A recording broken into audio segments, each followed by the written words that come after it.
ساتوی پسرو وینو دا د شهیدانو کور دا د باتورانو کور دا د باتورانو کور دا د باتورانو کور دا د باتورانو کور ساتوی پسرو وینو دا د شهیدانو کور دا د باتورانو کور دا د باتورانو کور دا د باتورانو کور دا د باتورانو کور.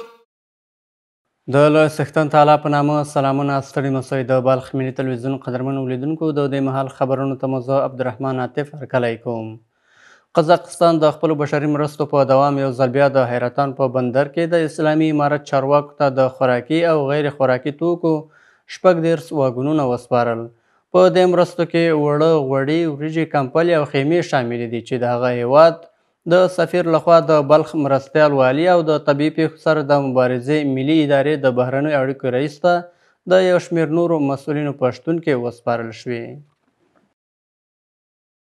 قزاقستان هیواد د افغانستان د خلکو سره د خپلو بشري مرستو پر دوام یو ځل بیا 14 واګونه د خوراکي او غیر خوراکي توکو مرستې وکړې. د یاد هیواد شازدافیر په حیرتانو بندري ښارګوټي کې د اسلامي امارت مسؤلینو ته د مرستو د سپارلو پر مهال وویل چې هیواد یې تل هڅه کوي ترڅو د افغانستان د خلکو د اساسي ستونزو د حل لپاره خپلو بشري مرستو ته دوام ورکړي چې دغه مرستې یوه روښانه بیلګه ده. ما در این 3 سال آخر حداقل سالانه یک بار از طرف مردم قزاقستان برای مردم افغانستان کمک بشردوستانه روان میکنیم و هر سال هم مقدار کمک تقریبا به همین اندازه است که امسال میآید. په ورته وخت کې د بلخ مرستیال والي د افغان ولس سره د قزاقستان هیواد دا ډول مرستې د دواړو هیوادونو ترمنځ د ښې دوستۍ نښه وبلله او زیاته یې کړه چې دا ډول مرستې کولی شي د دواړو هیوادونو ترمنځ دوستي لا پیاوړې کړي. تشکر بکنیم از کشور دوست قزاقستان. این کمک را این اولین بارش نیست که چندین دفعه شما و شما در صحنه بودیم که کمک کرده اینا در افغانستان و الحمدلله کمک مواد غذایی و غیر غذایی اینا که کمک کردن اینا مشکلات افغانستان این مشکلات ماش خیلی است و امروز ما میدانیم که اینا عودت کننده مهاجرین از کشورهای بیرون در افغانستان امروز سرازیر است. بخش اینا یا بخش دیگه انسانهای بی بضاعت یا حوادث طبیعی که در مملکت ما صورت میگیره به اینا خیلی اینا و تقویه میبخشه.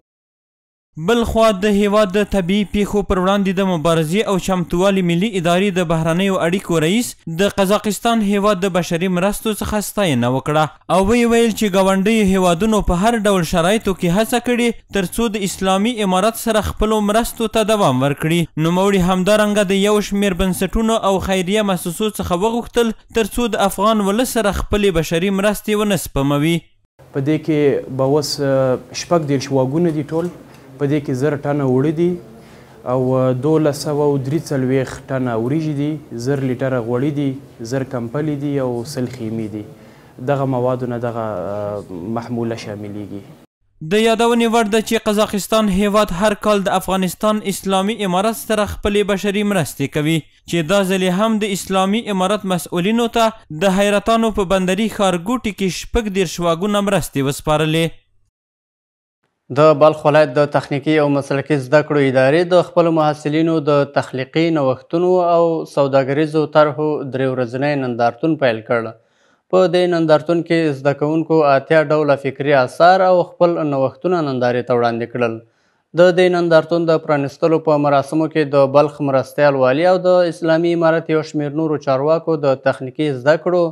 د زده کوونکو د وړتیاو او استعدادونو ستاینه وکړه او د دوی له دغو نوښتونو څخه یې خپل ملاتړ څرګند کړ. د بلخ ولایت د تخنیکي او مسلکي زده کړو زده کوونکو د یو 3 ورځني نندارتون په ترڅ کې په خپل لاس جوړ کړي توکي او فکري اثار نندارې ته وړاندې کړل. د دغه ادارې عمومي امیر د زده کوونکو وړتیاوې او استعدادونه وستایل او ویل چې د تخنیکي زده کړو زده کوونکو وکولی شول څو خپل فکري استعدادونه او لاسي نوښتونه نندارې ته وړاندې کړي. د بلخ ولایت د تخنیکي او مسلکي زده کړو اړوند دا ښکلې نمایشګاه پرانیزو چې هدف یې د زده کوونکو نوښتونه، مهارتونه او ابتکارات نندارې ته وړاندې کول دي. دا ډول نمایشګاوې نه یوازې د زده کوونکو استعدادونه نو روښانه کوي بلکې نورو ته هم الهام ورکوي او زموږ د هیواد د تولید او صنعت او پرمختګ بنسټونه پیاوړي کوي. د دغه ادارې د نشراتو مسؤل وایي چې د یاد نندارتون د جوړولو موخه د زده کوونکو د استعدادونو وده ده چې له دې سره زده کوونکو له بېلابېلو رشتو څخه 80 ډوله فکري آثار او نوي ټکنالوژیکي توکي نندارې ته وړاندې کړل. هدف ما تشویق جوانان هستند و ذهنی سازی برای جوانان هستند که به نوآوری ها و ابتکارات دست بزنند و تا اینکه ما در عرصه های تکنیکی و مسلکی دستاوردهای بیشتری در آینده ها داشته باشیم. دغه راز د بلخ ولایت مرستیال والي د خپلې وینا پر مهال د ټولنې په سوکالۍ او په بېلابېلو برخو کې د کاري فرصتونو په رامنځته کولو او پانګونه کې د ځوانانو رول ارزښتناک وباله او د دوی د نوښتونو او وړتیاو ستاینه یې وکړه. نوموړي دغه راز له ورته استعدادونو څخه د اسلامي امارت د چارواکو د ملاتړ ترڅنګ ټینګار وکړ چې د هېواد ځوانان باید په دې برخه کې لا ډېرې هڅې وکړي. این قسم ابتکارات و خیلی زحمت و تکلیف و خستگی را داره چون که ما باید جوانان خود تشویق و ترغیبش بدیم که و همچنین ابتکارات را اینا داشته باشند و از این اضافه تر اینا ترقی بکنه واقعا خیلی نهایی اینا حمایت شود. انشاءالله امارات اسلامی و همیشه بزرگای امارات اسلامی حمایت کردن و میکنن. له بلې خوا ګډونوالو د بلخ ولایت د تخنیکي زده کړو د زده کوونکو له نوښتونو او وړتیاو ستاینه وکړه او ویل دا د ویاړ خبره ده چې د هیواد ځوانانو ځانونه په عصري ټکنالوژۍ سمبال کړي دي. دوی د بشري ټولنو پرمختګ د قرآن کریم له تعلیماتو څخه د الهام اخیستونکو ځوانانو د پراخو هڅو پایله وبلله او د هیواد له ټولو ځوانانو یې غوښتل چې د افغانستان د اسلامي امارت له لوري له رامنځته شویو فرصتونو په پراخه کچه ګټه پورته کړي. امروز جهان با وسایل خیلی پیشرفته مجهز و مسلح است. در حالی که جهان کفر از این وسایل قویتر خیلی برخوردار است. در حالی که رب العالمین تمام علوم دینی و عصری را در قرآن کریم بیان کردگی است. باید موږ د اروپایانو د غربیانو د هغوی نه متاثره نه شو. موږ لوی خلک مسلمانان لرو څنګه چې هغو اختراعات او انکشافات کړي وو انشاءالله د خپلو محصلینو نه هم دا هیله او تقاضا لرو چې دوی به دغه شان اختراعات کوي. نوي ابتکارات مو کړي دي موږ خوښ یو خوشحاله یو راغلي یو دغه دپاره چې تاسې تشویق کړو او ستاسې ابتکارات د ستایلو وړ دي. ستاسو استادانو ته موږ درنښت لرو هغوی ته تبریکي ورکوو چې تاسې د زړکو تر څنګ و دوی ته په عملي میدان کې هم زده کړې ورکړي دي. دوی ته مې زمینه مساعده کړې ده د دوی سره مې خواري کښلې ده. د یادونې وړ ده چې دا لومړی ځل دی د بلخ ولایت تخنیکي او مسلکي زده کړو اداره خپل تخلیقي نوښتونه او سوداګریز پلانونه د یو نندارتون په ترڅ کې نندارې ته وړاندې کوي. د دې نندارتون په وروستیو کې په بلخ کې د اسلامي امارت چارواکو د ځوانانو له 80 ډوله فکري آثارو او نوښتونو څخه لیدنه وکړه او په تړاو یې د اړوندو مسؤلینو لخوا دوی ته توضیحات ورکړل شول. په هیواد کې د قومي او کورنیو شخړو د حل په موخه د هڅو په دوام دا ځل د بلخ ولایت په بلخ ولسوالۍ کې د دوو کورنیو ترمنځ 3 کلنه شخړه د علماو او دغه ولایت د سرحدونو قومونو او قبایلو چارو د ریاست په منځګړیتوب په پخلاینې او سولې بدله شوه. د بلخ د قبایلو چارو رئیس په وینا دا دښمني د یو کس د وژنې له امله رامنځته شوې وه چې د یاد منځګړیتوب په پایله کې د مقتول کورنۍ لخوا مجرم ته بښنه وشوه. د دغه کورنۍ د پخلاینې په مراسمو کې د بلخ ولایت د علماو شورا رئیس او د بلخ استئناف محکمې مرستیال د مسلمانانو ترمنځ د بښنې ځانګړتیاو ته اشاره وکړه او د دغه دوه کورنیو څخه یې خوښي څرګنده کړه چې دښمني په دوستۍ بدله کړه. دا هغه موضوع په ټول موضوعګانو کې